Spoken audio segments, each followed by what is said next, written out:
Hola, muy buenas a todos, bienvenidos una semana más a By the Deep Podcast, tu podcast de inversión semanal. Como sabéis, yo soy Marty Alonso, que soy el fundador y el director de análisisdeinversión.com, y a nuestro lado tenemos como siempre a nuestro queridísimo Albert Mendoza. Albert, ¿qué tal? Hola a todos, yo soy Albert Mendoza, cofundador de Análisis de Inversión y director del canal de YouTube Albert Mendoza. También soy, señor supremo del dominio web albert-mendoza.com, donde podréis aprender a invertir en materias primas. Bienvenidos a Buy the Deep. Comenzamos.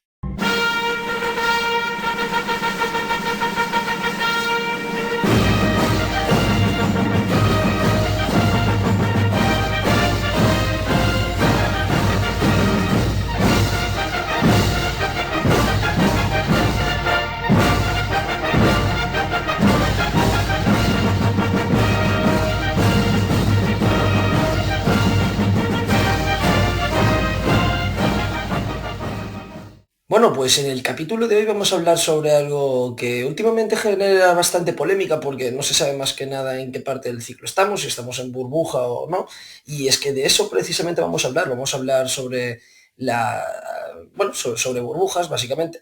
Empezaremos, si os parece, hablando cómo se forman y de qué tipos hay. Bueno, nos vamos a centrar en tipos de burbuja, luego vamos a ver algunos ejemplos y a ver qué sale, ¿no, Albert? Ujú. Va a ser bastante interesante. Yo traigo algunos ejemplos así históricos, un poquito más fuera de lo común que se suele ver, que creo que os pueden hacer un poquito de gracia.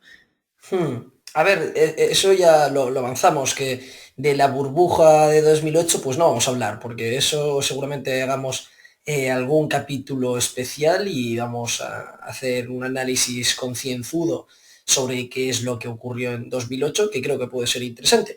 Pero bueno, no adelantemos futuros programas, vamos a centrarnos en el programa de hoy.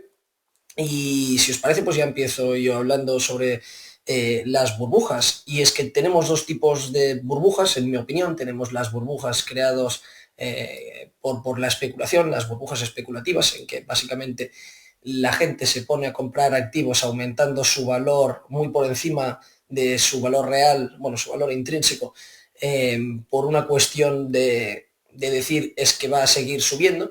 Y luego tenemos las burbujas de crédito, que estas en mi opinión son las más, las que nosotros podemos detectar y que se puede prestar más atención, porque las demás, o sea, no puedes predecir o es complicado predecir en qué tipo de activo pues se va a producir la burbuja y por qué, pero en las burbujas de crédito más que nada sí que podemos seguir y traquearlas un poquito a ver qué es lo que está ocurriendo. ¿Y cómo lo vamos a hacer? Pues bueno, en eso me voy a centrar en lo que explica Ray Dalio y vamos a hablar sobre lo que él cree que impulsa la economía y hace los bumps and busts. Y es básicamente el crédito. ¿Y por qué el crédito es importante y por qué el crédito es lo que provoca las crisis al final o puede provocar ciertos tipos de crisis? En primer lugar, debemos entender que el ciclo de la economía se impulsa sobre todo por el gasto, por las transacciones de compra y venta que al final terminan basándose en el gasto. ¿Y por qué en el gasto? Porque es lo que impulsa la economía, porque el gasto de una persona es el ingreso de otro. Y el crédito juega un papel clave a la hora de aumentar dicho gasto. ¿Por qué? Pues porque nos permite poder gastar más de lo que nosotros producimos. Eh, ¿Y cómo funciona el sistema ese que se retroalimenta en que cuanto más crédito más puedes gastar, cuanto más gastas, otra persona ingresa más, con lo cual puede pedir más crédito, gastar más, que a su vez también aumenta los ingresos de otra persona?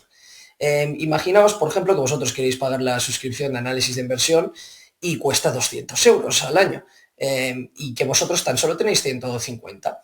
Pues pedís un crédito por 50 y entonces estáis gastando algo por el valor que es superior a tu poder adquisitivo. Pero claro, vosotros con 150 de dinero que tenéis realmente, pues podéis gastar por 200, que esos 200 serían mi ingreso. Yo si luego quiero gastar y comprarme un ordenador o un móvil que cuesta 300, yo no tengo 300, pero puedo pedir un crédito que me dé esos 100 diferenciales y entonces voy a poder igualar dicho gasto, que a su vez será el aumento de ingresos de un tercero. Y básicamente eso produce los ciclos. ¿Por qué? Porque inicialmente al aumentar los gastos, los precios suben, que es lo que llamamos nosotros la inflación, que básicamente se produce cuando el gasto aumenta más rápido que la producción. Y al ver que que los precios suben, el gobierno, como sabéis, jugando con las tasas de interés, pues las aumenta para frenar un poquillo la inflación, ya que no es deseable mucha inflación. Y al aumentar el coste de la deuda, obviamente menos personas piden un crédito y este es más caro. Además, que queda menos para gastar, ya que tienes que destinar más a pagar los intereses de la deuda, lo que termina reduciendo los ingresos. Y entonces tenemos la situación inversa. Los precios empiezan a bajar y tenemos una deflación, que es lo que se produce entonces cuando ocurre una recesión. Y es entonces cuando el gobierno, que tampoco le interesa una deflación, vuelve a bajar de nuevo los tipos de intereses, abarata de nuevo el coste de la deuda y eso impulsa de nuevo el ciclo de gasto, lo cual se va repitiendo de manera constante. ¿Qué es lo que pasa? Que al terminar cada ciclo de estos, se termina teniendo un poquito con más deuda. ¿Y qué es lo que pasa? Cuando la deuda crece tanto y entonces no hay ingresos para poder cubrirlos, es decir, cuando la deuda crece más rápido que los ingresos, empiezan a haber los primeros repagos, se tienen que reducir los pagos y los gastos para poder reducir la deuda, se tienen que vender activos y entonces aquí es cuando tenemos una crisis de la hostia, porque ya no puedes bajar las tasas de interés, pues porque ya están bajas. Y entonces es cuando tenemos un problema como el que tuvimos en 2008. Secundario, el primer ciclo suele llevar un periodo entre 5 y 8 años y el segundo ciclo suele llevar una tendencia de aproximadamente entre 75 y 100 años.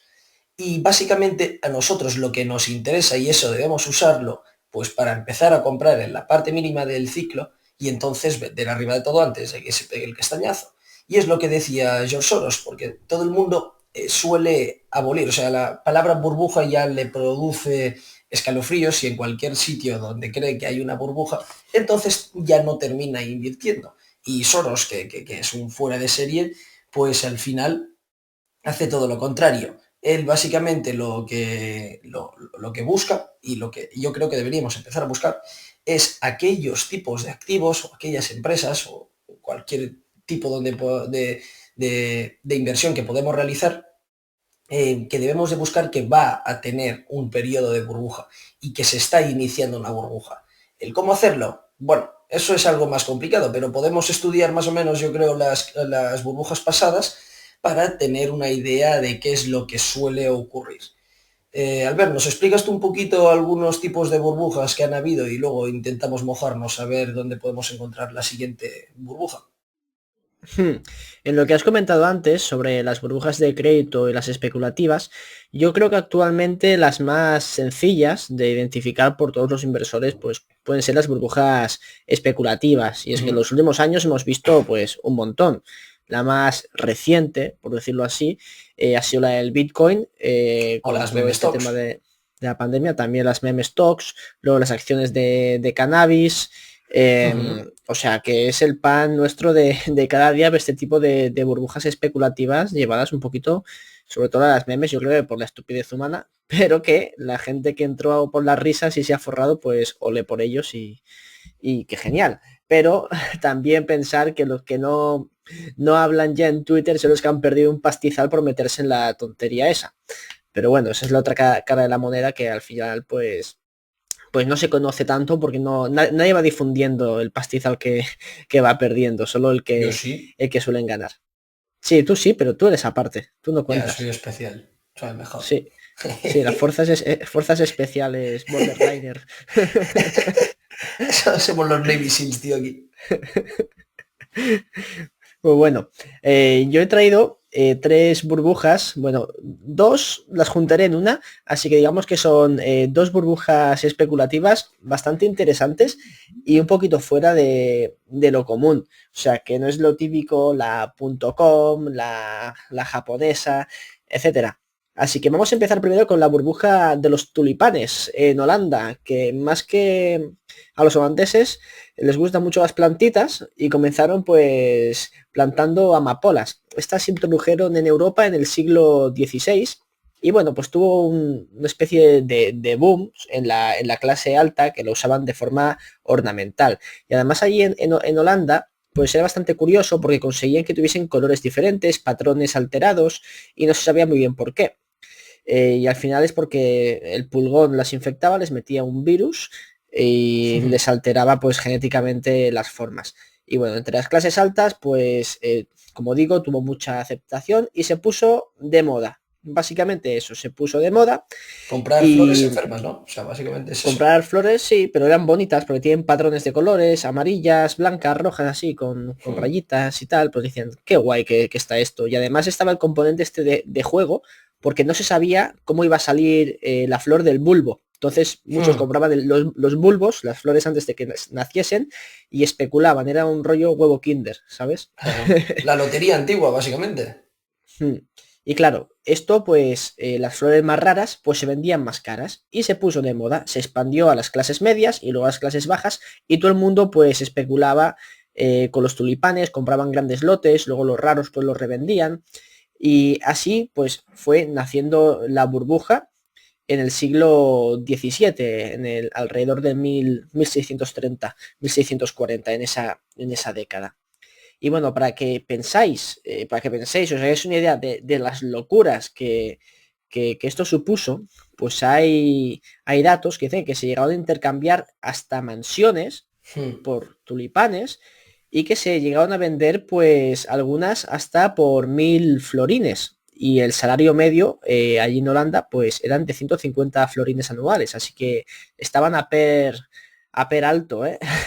para ser una flor y una locura. Y claro, esto empezó con la especulación, que cada vez se vendían más caras, cada vez más gente entraba y al final de la burbuja que estalló en 1637, el último lote que se vendió eran 99 bulbos de estos por 90.000 florines, o sea, una completa locura. Luego se subastó otro, no acudieron compradores y la burbuja estalló llevando un montón de gente pues a la ruina absoluta por las florecitas, que encima estas te las comes o te las fumas y no hacen nada, ¿sabes? Son solo ornamentales. Que para que veáis que esta es de las primeras burbujas que se tiene constancia. Creo que hubo alguna más. No sé quién documentó. Quizá te acuerdas tú, era un judío sefardí español que fue exiliado allí a Holanda y escribió el primer libro sobre la bolsa que hablaba sobre este tipo de cosas. No sé si sería sobre la misma época y quizás se refería a esto.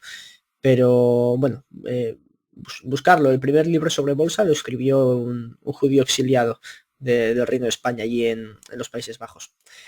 Tío, Y bueno, Albert, ¿sabes lo que me sí, parece muy, muy curioso? O sea, es que es eso, que como has dicho, que yo he leído casos de gente que compraba una casa con dos flores. O sea, que ahora en retrospectiva te parece absurdo y dices, tío, es que esta gente era tonto, pero en aquel momento eh, todo el mundo lo ahora, tenía medio aceptado. ahora la compra con 2 bitcoins. Sí, no, es que es curioso, o sea, es curioso que cuando lo ves las cosas en retrospectiva, pues todo te parece muy claro y muy chupado, pero es que en el momento te parece que no tienes ni idea, es curioso. Sí, claro, aquí se metió la euforia especulativa, el tulipán solo sube y, y bueno, pues supongo que también fueron algunos años en las que se gestó la burbuja y supongo que acabaría pillando, bueno, pues pilló a la gente como eso, con la euforia y luego pues con las ganas de Mm. especular y ganar dinero rápido, que siempre pasa esto, las burbujas Sí, especulativas. sí, sí. Para, y hay gráficos, Tulip Price Index, 1636, 1637, que fueron los años de la locura, pues aquí en el gráfico este que estoy viendo, el precio pues se multiplicó, pasó digamos de por debajo de 25, pues por encima de 200, así los lotes. O sea, interesante, la verdad. De 25 a 200. Sí, Pues, es lo que pues, pone aquí, pues no es evolución del tanto, ¿eh? precio del tulipán. Pues no es tanto, Joder, ¿qué será? Un es 700, mucho, 800, 800% más o menos. Más o menos es eso. Bueno, pero Claro, esto es un índice. Luego estarían las locuras que hemos comentado de lotes extraños Claro, o raras que se vale, venderían por, vale, claro, por claro. locura. Pero de todas formas, que tío, que es una flor, que Sí, hacerte sí, casi sí, un sí, por sí. 10 por 10 por un tulipán, Sí, es sí, que yo qué sí. sé, tío, una locura. Y oye, Albert, ¿eso Y sucedió bueno, tan solo en Holanda o también hubo más países que cayeron en la burbuja? pues al menos los datos que se tienen es en Holanda, que también es, incluso piensa que se hizo un mercado de futuros para los tulipanes también. Ah, O sea, se joder. llegó o sea, es un poco, la locura pues llegó a niveles bastante interesantes aquí en Hmm. Holanda. Mm. Y Sí, sí, seguro que en otros lugares, claro, es que esta burbuja es bastante conocida. Seguro que ha habido claro. burbujas de cosas absurdas en otros lados. Es Hmm. por ejemplo Tío, que lo creo de que los luego sellos aquí en los lo de sellos, los por ejemplo, sellos. que decían que como también, pues lo típico, reserva de valor es escaso, irreplicable y tal, pues dices, pues mm, es el nuevo Es oro. que se han hecho cosas muy absurdas. Y esto no sé si lo he contado aquí, pero tú sabes que en el siglo XVII, pues Ujú, sabes que bueno, existían los típicos patrones metálicos, patrón oro, patrón bimetálico, patrón plata. Y sabes ujú. qué patrón instauró Suecia. No, ni No sé idea. si te lo he contado. El patrón cobre. El ¿Qué va? patrón cobre, porque Suecia tenía las minas más grandes de Europa de cobre y le interesaba que, oye, que aumentase la demanda de cobre para seguir produciéndolo. Entonces instauró el patrón cobre. Llegaron a hacer monedas, se llama Dalar, es la moneda más pesada que se ha hecho en la historia. Llegaba a pesar casi, creo que alrededor de entre 10 y 15 kilos la moneda. O sea, ¿quieres ir a comprar el Hostia. pan? Toma, pilla una carretilla para comprar el pan. Menudo brazos debían tener, esa gente, o Sí, sea. sí, los putos vikingos mamadísimos. Tuvieron que hacer hasta un sistema logístico para manejar la masa monetaria del país. Obviamente fracasó, Sí, sí, sí, porque lógico. era bastante absurdo, pero para que veas las cosas que se han hecho y no hace tantos años. Yo O al sea, final, hace tío, siglos, pero... yo al final siempre llego a la conclusión, bueno, o sea, viendo estas cosas, que solo hay una moneda de la que realmente puedes estar seguro que no van a hacer tonterías y es el oro. Básicamente porque lleva 5.000 años de historia funcionando y no hay ningún indicio que pueda indicar que falle ahora. No, el oro mola. Sí, sí. Y, y bueno, ahora voy a comentar las últimas dos burbujas, que son bastante similares y ocurrieron en las mismas fechas, a principios del siglo XVIII. Una es la burbuja de la Compañía del Mississippi, y esta es una burbuja que se gestó en una compañía de estas que tenían el monopolio sobre el comercio, que antes estaba muy de moda, por decirlo así, pues otorgar a ciertas compañías privadas, porque al final también pertenecían obviamente pues a los nobles y al monarca, No, al eh, rey, los, al al rey rey. directamente. Sí, pero esta era una compañía por acciones, o sea, no sería el rey el único propietario. Hmm. Y hubo especulación sobre el precio de la acción. Esta tenía la francesa el monopolio sobre Luisiana, que era una provincia francesa. En Entonces, Estados Unidos esto. sí, John Law, un británico exiliado, fundó un banco allí en Francia y adquirió pues la compañía del Mississippi, que al final pues por temas políticos y tal esta compañía Francia le adjudicó, es decir, le metió la deuda, llegaron a un acuerdo y le encatusaron la deuda del país a la compañía, que creo que llegó a tener el 100% de la deuda del país, esta compañía, a cambio de acciones. Entonces, al ser un banco, también este banco comenzó a emitir papel moneda, porque el gobierno de Francia pues le dio el permiso de emitir papel moneda. Pero obviamente tenía que tener sus reservas, ¿no? de plata y de oro para hacer frente. Pero bueno, cuando la compañía tenía algo de beneficios, ¿sabes con qué pagaba a sus accionistas? Con papel No. moneda que ellos creaban. Ah, no. Y Un bueno, plan infalible. pues sí, le dieron también muchísimo bombo a la compañía para atraer capital y, y, pues bueno, se disparó brutalmente el precio de la acción hasta que el gobierno francés pues hizo el gobierno, el rey, el regente, dijo, oye, que es que esta empresa que habéis creado con este banco privado, que encima lo hicieron banco real, con el sello de aprobación así del monarca, de Luis XV, oye, que no hay demasiado papel moneda, que no puedes respaldarlo, y hubo una corrida masiva de gente a retirarlo todo el efectivo, o sea, toda la plata y todo el oro, y quebró. Básicamente así Hmm. petó la burbuja. Y esta es ¿Esta es menos conocida. es en la que cayó Newton, esta? No, no. Pero pasó en las mismas fechas y creo que pasó otra igual con la compañía de las Indias holandesas. O sea, esta es la A de ver, Mississippi, es la francesa, y la que tú dices, que es la que voy a comentar ahora, es la burbuja ah, de los mares del sur. ajá, Esta tiene algo muy similar. Aquí, después de la guerra de sucesión en España, pues al firmar el Tratado de Utrecht, a los británicos se le adjudicó pues también un monopolio sobre las colonias españolas, sobre el comercio con las colonias españolas.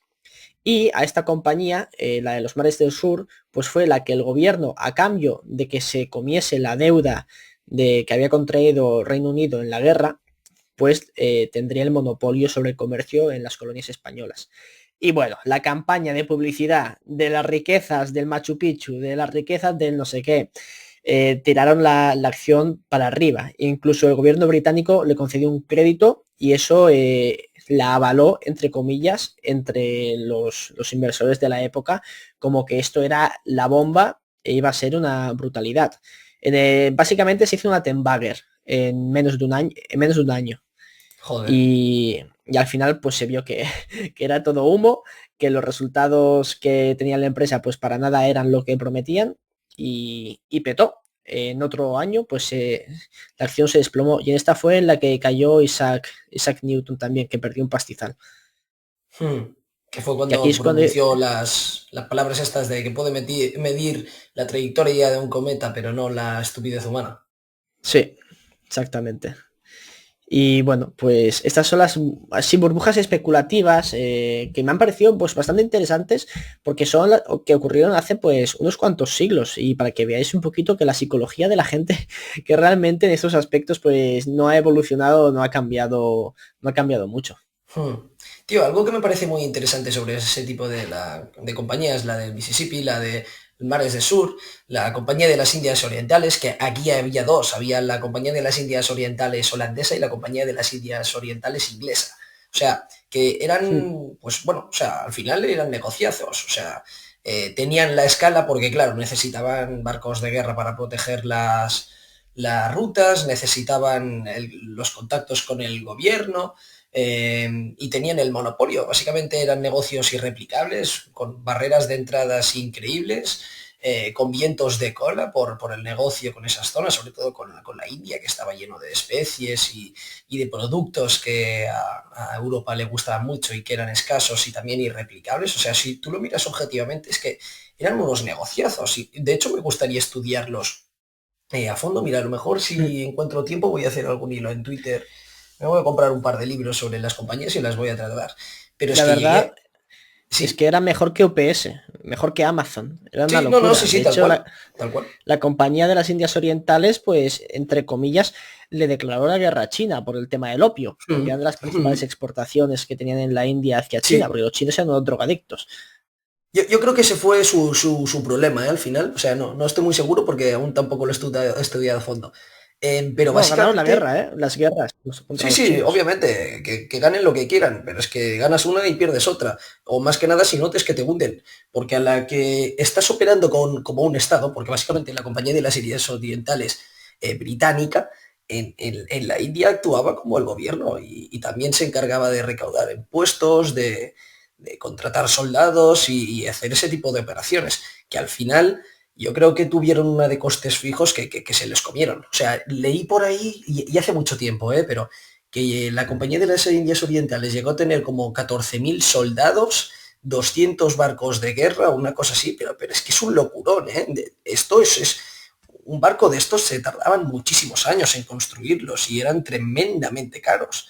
Y operar toda esa línea, pensad que no existían los barcos de vapor, ni ya no hablamos de los barcos modernos, obviamente, que iban por cómo soplaba el viento, que muchos se hundían, tardaban, yo qué sé, a lo mejor 5 años en ir a la India y otros tantos en volver. O sea, que eran unos negocios con una escala y un poder tremendo. Obviamente, yo creo que riesgosos por eso, porque en el momento en que actúas como un Estado, yo creo que es algo ya más complicado. Más que nada porque tampoco podrían recabar impuestos a personas ricas, como sí podían hacer los estados en Europa. Pero me parece que es interesante porque todas tuvieron auges y caídas, o sea, todos tuvieron unos auges espectaculares, muchas de ellas fueron negocios que duraron 100 años y la historia de cómo quebraron, pues básicamente suele ser abrupta en todas, como la de los mares del sur y la de Mississippi que nos has comentado. Me parece muy interesante ese tipo de compañías. Ujú. Pues sí, la verdad es que tienen historia bastante interesante. De hecho, en YouTube hay varias series de vídeos que hablan sobre las guerras del opio y bueno, y sobre la compañía británica. Y yo recomiendo que les echéis un vistazo. Algunos son de estos de animación y son bastante entretenidos. O sea, y es un periodo pues histórico, yo creo, bastante interesante de ver también tener en cuenta que no únicamente ahora es cuando las grandes compañías tienen mucho poder, porque antes Hmm. tenían hasta poder militar. Sí, sí, o sea, tú imagínate que JP Morgan, para asegurarse que se le entregan los colaterales, pues tiene policías, por ejemplo, que no son los policías estatales que le chutan a la gente, sino son policías a manos de JP Morgan que dicen, oye, fuera de aquí yo te pego a hostias, o sea, eso sería un auténtico game changer, ¿eh? Yo compraría ese banco sin duda, o sea, me Mm, parecería entonces un negocio el irreplicable. problema que el problema que tiene esto, y yo creo que por eso se rebajó bastante, es que le haces la competencia al monopolio de la violencia que tiene el Estado y tampoco le interesa. Bueno, no estoy muy seguro, ¿eh? El Estado al final tiene muchas maneras de controlar eso y no serían tan imbéciles de otorgar tanto poder a cambio de nada. No, no, no. Sí, sí, sí. Si lo Yo hacían, soy yo creo que Jeff lo hacían porque les Bezos y salía hago una rentable. milicia, la milicia Amazon, con tanques y F-35. Pero los tanques eran de cartón, tío, que ya Que, sabes que al tío le gusta recortar costes.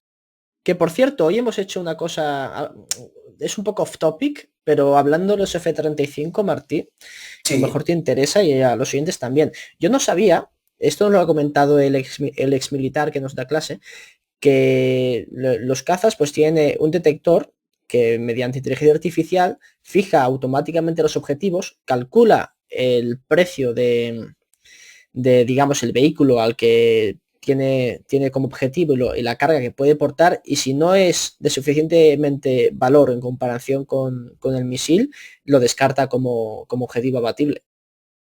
Albert, ¿tú no te has visto mi análisis de Lockheed Martin? Pues si te soy sincero, me lo miré por encima, pero no me lo he leído tan a fondo. Pues en los vídeos, no, es en los vídeos sí que comento la pasada que llega a ser el F-35 y esa es una de las muchas capacidades que tiene. O sea, tú, por ejemplo, en las películas tú siempre tienes que apuntar, pues, bueno, pues en la mira y que cuadre con el objetivo. Ahí no, ahí fijas el objetivo con tus retinas, o sea, a nivel visual. Tienes un montón de cosas, o sea, tienes visión 360 grados de todo el campo de batallas, que es espectacular. Bueno, que eso se ve reflejado también en el precio. ¿Sabes cuánto cuesta, no, el casco de un piloto de Sí, F-35? sí, me dijiste el precio del total y es una burrada. 400.000. O sea, un casquito, Mm, ¿eh? O sea, ¿Compramos uno? sí, sí, claro, es que, a ver, no es un casco cualquiera, por supuesto, es un casco tecnológico vamos, que es una auténtica pasada. Bueno, que nos vamos del tema. Si te parece, Albert, miramos a ver si todas esas situaciones que has comentado en el pasado, pues se puede llegar a tenerla hoy en las tech, sobre todo, que es donde todo el mundo dice que puede haber una burbuja. Yo no lo creo, pero si te parece, miramos a ver cómo lo haría Dalio y a ver, intentamos extraer alguna conclusión. Ujú, adelante. Vale. Pues según Dalio hay 6 preguntas que uno se tiene que hacer para llegar a la conclusión de si estamos en una burbuja o no. En primer lugar es qué tanto son los precios en relación con las medidas tradicionales. En segundo lugar es, ¿están los precios descontando condiciones insostenibles? El tercer punto, ¿cuántos compradores nuevos han ingresado en el mercado? Es decir, con todo esto los de Reddit, que peña que no sea de finanzas, pues entra, pues a eso se está refiriendo aquí. ¿Cuál ampliamente es el sentimiento? Que aquí tenemos muchos indicadores y se puede medir relativamente bien. El quinto punto, las compras se financian con un alto apalancamiento. El sexto punto, los compradores han realizado compras anticipadas excepcionalmente extendidas, como por ejemplo el inventario acumulado, compras anticipadas contratadas, etcétera, pues para especular o protegerse contra futuras ganancias de los precios. Y, a ver, Dalio llega a unas conclusiones en que tenemos no burbuja, burbuja, aquello como en la burbuja.com o en 2007, sino que son bastante menores. Que curiosamente aquí te dice tan solo pues cómo detectar burbujas, pero cuando suelen petar es que lo suelen hacer por cualquier tontería. No, no siempre, obviamente tienes la crisis de 2008, pues que se puso grave de verdad cuando Lehman quebró y los bancos empezaban a tener realmente muchos problemas, pero por ejemplo en el crack de la .com fue porque Bill Gates, o sea, el pico del mercado llegó cuando Bill Gates salió en la conference call y comentó que el precio por acción de Microsoft estaba sobrevalorado. Y a partir de ahí se hundió. Que eso me ha recordado mucho, tío, también con lo que ha pasado con el Dogecoin y Elon Musk, que el pico del Dogecoin fue cuando salió en el programa ese de televisión. Y lo mismo puede suceder con otros tipos de activos, que los picos suelen ser en ese tipo de situaciones que parecen inocuas realmente y que no te afectan. Pero bueno, vamos a ver en qué conclusiones llega Dalio. Según el indicador de qué tan altos son los precios en relación a las medidas tradicionales, Dalio llega que en un periodo desde 1910 a un periodo de 2020, pues los precios están en un 80% más o menos alto.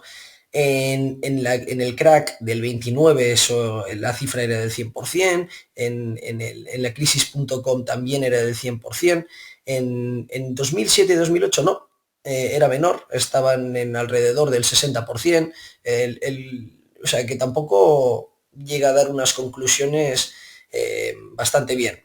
Y bueno, pues de momento estamos en el porcentaje del 80%, con lo cual aquí sí que tendríamos una situación ya, si no de burbuja, burbuja, que sería ya a partir de este 80%, 85%, que las cosas se pondrían peligrosas. En segundo lugar, dice, están los precios descontando condiciones insostenibles y según Dalio en el mismo periodo de 1910 a 2020, pues ahora ese porcentaje se encuentra en el 77%, con lo cual es algo también bastante preocupante. De nuevo, en el 2000 teníamos una media, bueno, ya habíamos llegado al 100%, en el crack del 29 también, y de nuevo también en 2008, pues no, pero es que claro, lo de 2008 es otra historia distinta, porque había mucha deuda peligrosa y oculta comprando mierda. Eso ya hablaremos en otro programa, como hemos comentado anteriormente. Los nuevos integrantes del mercado, pues esto ya, como os podéis imaginar, está ya muy cerca del 100%, está en el 90 y pico, en el 95 más o menos, lo cual ya es significativamente alto. En cuanto al sentimiento del mercado, está también bastante optimista, alrededor del 80%. En 2008 estaba exactamente en la misma situación. En la crisis.com obviamente esto era mucho más, estaba ya en modo burbuja, es decir, que había llegado al 100%. Lo podemos ver sobre todo eso por las nuevas emisiones de IPOs, que están saliendo muchas empresas a cotizar a bolsa. De hecho, es que hemos llegado a los niveles de la crisis.com, y además muchas de estas también son empresas zombies, es decir, bueno, zombies, empresas de estas que no generan beneficios. Pero yo también creo que es una situación muy distinta a la del 2000, la que tenemos actualmente. En cuanto a nivel de IPOs, sí, salen muchas, pero porque el mercado está caliente, no porque sea burbuja y que se compra cualquier cosa, que es lo que sucedía en el año 2000. Porque ahora sí hay empresas en que, bueno, pierden dinero, pero es que antes en el 2000 salían empresas que te perdían 50 millones, facturaban uno y valía 1 billón en bolsa, lo cual ya ahí se estaban descontando cosas que yo creo que ya obviamente eran totalmente insostenibles, no era como comprar Microsoft. Y obviamente difícil lo tienen que hacer como para ser como Amazon y ejecutar exactamente lo mismo de bien y tener un product market fit tan bueno como el que han logrado, o sea, que ya se estaban descontando la mejor de las mejores situaciones, pero el problema es que lo hacían en todas. Y era, salía una empresa a cotizar y al día siguiente ya te subía un 40% si decía que era tecnológica. Y yo creo que la situación actual pues es un poquito distinta.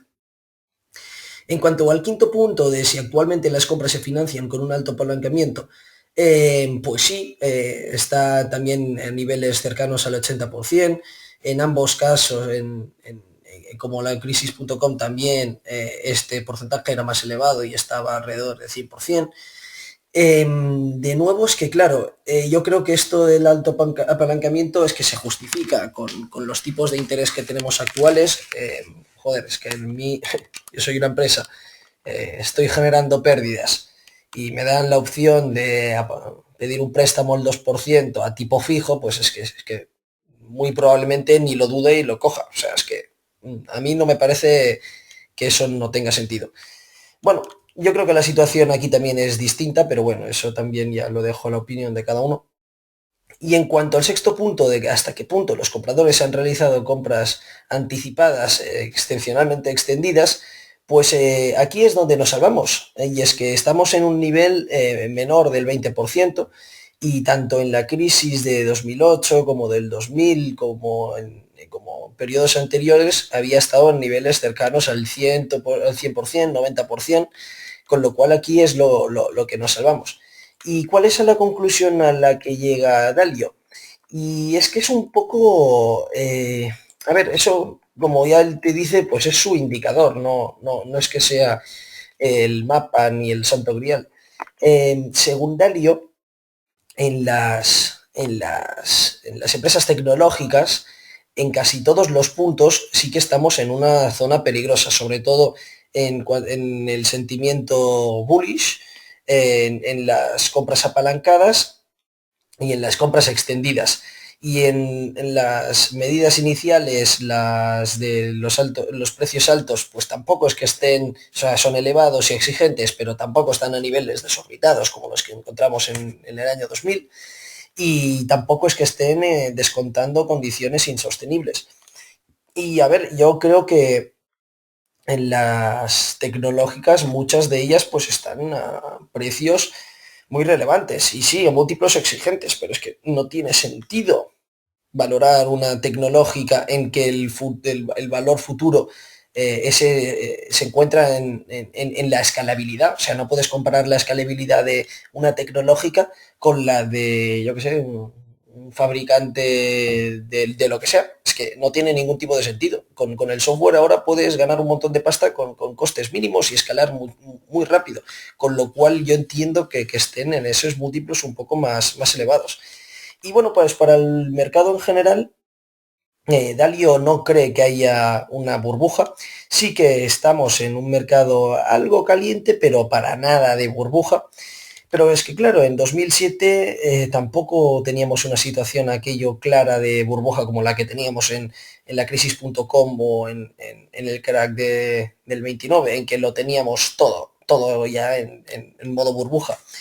Estamos en unas situaciones exigentes, pero yo creo que si no se hace ningún tipo de tontería como en 2008, pero es que, a ver, repito, lo de 2008 es otra historia que será contada en otra ocasión, pero yo creo que es bastante diferente a la situación del mercado actual y yo, de hecho, pues tal y como veo el mercado actual, lo veo pues bastante igual. O sea, realmente coincido bastante. Sí, está caliente, sobre todo en algunas empresas que están a múltiplos de risa, que no tienen que existir prácticamente, como tenemos la de NIO esta, que se demuestra que es un fraude y cuántos billones seguía valiendo, Albert, es que no me acuerdo. Pues exactamente lo mismo, creo que ese tipo de empresas pues deberían desaparecer, pero yo creo que en una corrección más o menos fuerte, sin llegar a un periodo de recesión ni nada de ello, pues yo creo que ya se va a limpiar un poquito todo este aparato y ya vamos a estar un poquito más tranquilos, dependiendo de la respuesta que tenga el gobierno, obviamente también, que si se pone a otorgar ayudas a todo Dios, pues veremos una situación bastante diferente. Albert, no sé qué piensas. A ver, yo opino en que el mercado en general está calentito, pero también hay sectores que están bastante deprimidos. Y no sé si es Dalio quien lo comenta también, y es que la conclusión que saca de las tecnológicas es que las grandes tecnológicas y que están generando ahora mismo pues unos beneficios bastante interesantes, no es que se encuentren en una burbuja o en precios sobredimensionados, pero sí que lo están, en cambio, las tecnológicas estas de nueva creación, entre comillas, o que no son tan grandes, que prometen, pues bueno, unos beneficios, unos rendimientos, pues bastante más elevados de los que nos están dando actualmente, que serían pues esas tecnológicas que estamos viendo que van surgiendo, rollo Zoom, Snowflake, me parece, este tipo de empresas más pequeñas que tienen bastante potencial, pero que no se han acabado de consolidar como las FANG, y empresas tecnológicas pequeñas también, de mediana capitalización y pequeña, que es las que ven más especulación. En otros sectores sí que estamos viendo burbujas, pero brutales, y el tema más claro es de las criptomonedas, porque ofrece a la gente que se ha aburrido en su casa y tiene algo de ahorros, o el gobierno les ha hecho una transferencia, la posibilidad de apostar como si estuviese en un casino. Y ahí es obviamente donde hemos visto pues las mayores burbujas, y yo creo que seguiremos viendo pues estas subidas explosivas y bajadas que hunden, no tanto quizá en el Bitcoin, pero sí más en las altcoins, que son pues básicamente un casino. Sí, sí, estoy de acuerdo. Obviamente siempre hay que ir a buscar distintas clases de activos, pero es que es eso. A mí lo que me da miedo es el efecto escalada que puede llegar a tener, tanto por la liquidez como por las dinámicas de la economía.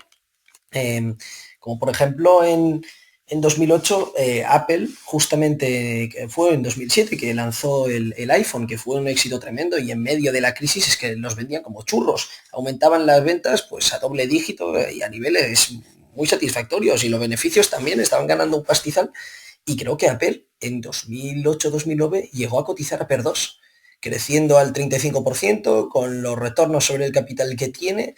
O sea, claro, ¿y eso por qué? Pues miedo en el mercado, fuga de capitales, que todo el mundo retira su pasta, empresas que empiezan a despedir gente, pues esta gente obviamente no gasta, y al no gastar dinero, es lo que comentamos inicialmente, pues se reducen los ingresos de otro y se produce esa cascada, ¿no? Por así decirlo. Con lo cual debemos de tener mucho cuidado con decir, no, yo tengo materias primas o lo que sea, me da igual. Yo no tengo tecnológicas, a mí si hay una crisis me da igual. Bueno, eso te lo puede tumbar. De hecho, leyendo un libro de Red Notice, el inversor que se llama Bill Bourne, pues comentaba que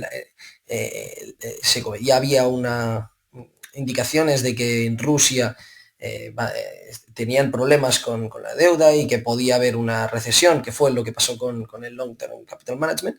Y uno de sus inversores comenta a Bill que le dijo, oye, que estoy preocupado por el mercado, ¿qué piensas? Y el tío le dije, mira, le hizo una presentación diciendo, mira, es que yo no estoy preocupado porque es que estamos en sectores en que no deberíamos no deberían de verse afectados, porque están en múltiplos más que razonables, con negocios resistentes. Pero claro, no había contado el factor ese, que la gente cuando tiene miedo retira el dinero de donde sea, y que se pega el ostión igualmente, aunque tú teóricamente estés más protegido. Y su fondo llegó a estar a menos 90%, una cosa así. Y esta es una de estas situaciones en las que realmente uno reflexiona y diciendo, oye, que si hay una crisis realmente esto es sálvase quien pueda, porque a todo el mundo se va a ver afectado de un modo u otro, así que yo creo que siempre es mejor estar cubierto, ya sea con oro, con liquidez o con puts o como sea. A ver, que nosotros tampoco es lo que hacemos. Bueno, sí, nos gustan los catalizadores precisamente porque en teoría eso se ve más reducido, pero que aún así tampoco lo podemos asegurar. Y bueno, básicamente esa es un poco mi conclusión. No sé, Albert, si tienes algo más que añadir o estás bastante de acuerdo con ello. La verdad es que me estoy de acuerdo. Nada más que añadir. Tío, fácil, tío. Pues bueno, no, nos despides como siempre, Albert. Y si no quiero, ¿qué pasa? Pues lo Si hago yo. me quedo aquí media hora. No, no. No tengo prisa.